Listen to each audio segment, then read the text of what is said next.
In this video, we will talk about how to disable audio enhancements, Windows 11. Method 1. Windows Settings. Click on Windows icon. Open Settings.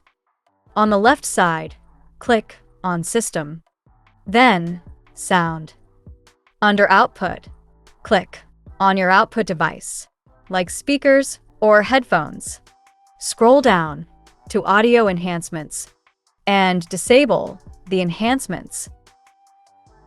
Method 2. Control Panel.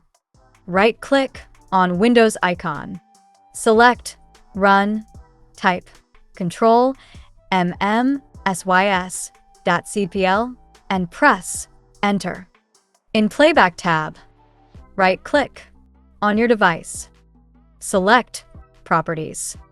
Now click on Enhancements tab.